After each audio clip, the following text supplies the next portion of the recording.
बारिश की हल्की हल्की बूंदें गिर रही थीं। छोटे से शहर की तंग गलियों में एक लड़की भीगते हुए भाग रही थी।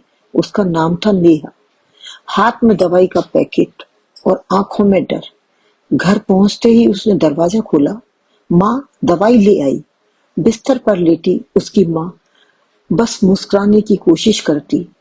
तू खुद भी तो थोड़ा आराम कर ले बेटा। नेहा हल्का सा मुस्कुराई, लेकिन सच्चाई ये थी कि वो पिछले 2 साल से चैन से सोई ही नहीं थी। दिन में कॉलेज, रात में कॉल सेंटर की नौकरी। सिर्फ एक ही सपना, माँ को बचाना है। उसी कॉल सेंटर में एक लड़का काम करता था, अर्जुन। अमीर घर का, अच्छे कपड़े, बड़ी गाड़ी, लेकिन दिल बहुत ही साफ। एक दिन नेहा की तबीयत खराब हो गई। वो काम करते करते गिर पड़ी। अर्जुन तुरंत उसे हॉस्पिटल लेकर गया। जब नेहा को होश आया, उसने पहली बार किसी को अपने लिए इतना परेशान देखा। तुम क्यों मेरी इतनी मदद कर रहे हो अर्जुन? नेहा ने धीमे स्वर में पूछा। अर्जुन मुस्कुराया। शायद इसलिए क्योंकि तुम खुद की मदद करना ही भूल गई हो। उस दिन के बाद दोनों की बातें बढ़ने लगी हैं। रात की चाय, छोटी छोटी हंसी और धीरे धीरे दोनों की दोस्ती प्यार में बदल गई। एक रात नेहा रो रही थी। माँ का इलाज बहुत महंगा है, मैं क्या करूं अर्जुन? अर्जुन ने उसका हाथ पकड़ा। तुम अकेली नहीं हो, मैं हूं ना। उस दिन नेहा को पहली बार लगा अब सब ठीक हो जाएगा। लेकिन कहानी यहाँ खत्म नहीं हुई। एक दिन अचानक अर्जुन ने फोन उठाना बंद कर दिया। मैसेज सीन, लेकिन कोई रिप्लाई नहीं। नेहा पागलों की तरह उसके घर गई। दरवाजा एक नौकर ने खोला। साहब तो शहर छोड़कर चले गए, कब आएंगे पता नहीं। नेहा के पैरों तले जमीन खिसक गई। जिस पर उसने सबसे ज्यादा भरोसा किया, वही बिना कुछ बताए चला गया। उस दिन नेहा पूरी तरह टूट गई। उसने आसमान की तरफ देखा। भगवान, क्या हर बार मुझे ही धोखा मिलेगा? कुछ महीनों बाद उसकी माँ भी उसे छोड़कर चली गई। अब नेहा के पास कुछ नहीं बचा था, न परिवार न प्यार, सिर्फ एक दर्द। लेकिन उसने हार नहीं मानी। वो रोई, टूटी, लेकिन फिर खुद को संभाला। दिन रात मेहनत की, अपनी तकदीर खुद लिखने लगी। सालों बीत गए। अब वही नेहा एक बड़ी कंपनी की मालिक बन चुकी थी। लोग उसकी इज्जत करते थे, लेकिन उसके दिल में एक खालीपन आज भी था। एक दिन उसके ऑफिस में एक बूढ़ा आदमी आया, हाथ में एक पुरानी मुड़ी हुई चिट्ठी लेकर। उसने कांपती आवाज में कहा, बेटा ये तुम्हारे लिए है। नेहा ने चिट्ठी ली। जैसे ही नाम देखा अर्जुन, उसके हाथ कांपने लगे, दिल जोर से धड़कने लगा। उसने धीरे धीरे चिट्ठी खोली।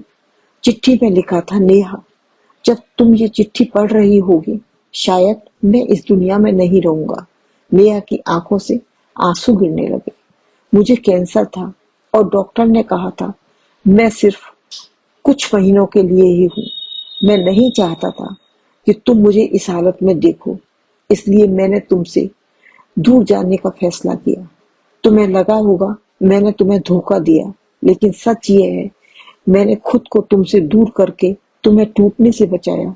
नेहा जोर जोर से रोने लगी, लेकिन चिट्ठी अभी खत्म नहीं हुई थी।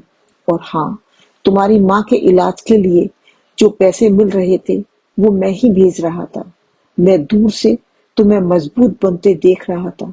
तुम रोती थी तो मैं भी रोता था, लेकिन मैं चाहता था कि तुम मेरे बिना ही जीना सीखो। नेहा के हाथ से चिट्ठी गिर गई। जिसे वो धोखेबाज समझती रही, वो तो उसके लिए अपनी जिंदगी कुर्बान कर गया। चिट्ठी की आखिरी लाइन, अगर अगला जन्म हुआ तो मैं फिर तुम्हें ढूंढूंगा, लेकिन इस बार तुम्हें कभी छोड़कर नहीं जाऊंगा, तुम्हारा अर्जुन। नेहा जमीन पर बैठ गई। रोते रोते उसकी आंखें बंद हो गईं। और उस दिन नेहा ने सिर्फ एक चिट्ठी नहीं पढ़ी थी, उसने अपने प्यार की सच्चाई महसूस की थी, जिसे वो सालों तक धोखा समझती रही।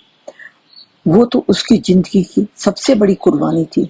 कभी कभी जिंदगी हमें ऐसे मोड़ पर लाकर खड़ा कर देती है जहां सच बहुत देर से सामने आता है, और तब तक हम बहुत कुछ खो चुके होते हैं। नेहा की आंखों से बहते आंसू अब सिर्फ दर्द के नहीं थे, उसमें गर्व भी था। उस इंसान के लिए जिसने बिना कुछ कहे उसे जीना सिखा दिया। शायद प्यार का असली मतलब साथ रहना नहीं होता, बल्कि दूर रहकर भी किसी की जिंदगी बना देना होता है। और अर्जुन, वो चला गया, लेकिन जाते जाते नेहा को वो ताकत दे गया जो शायद उसके साथ रहते हुए भी नहीं दे पाता। तो अगली बार अगर कोई अचानक आपकी जिंदगी से चला जाए, उसे तुरंत धोखा मत समझ लेना। हो सकता है उसके जाने के पीछे भी कोई अधूरी कहानी छिपी हो, क्योंकि हर अधूरी कहानी बेवफाई नहीं होती। कुछ कहानियां त्याग की सबसे ऊंची मिसाल होती हैं। अगर ये कहानी आपके दिल को छू गई हो तो कथा जगत को सब्सक्राइब करना न भूलें, क्योंकि यह हर कहानी सिर्फ कहानी नहीं, एक एहसास होती है। धन्यवाद।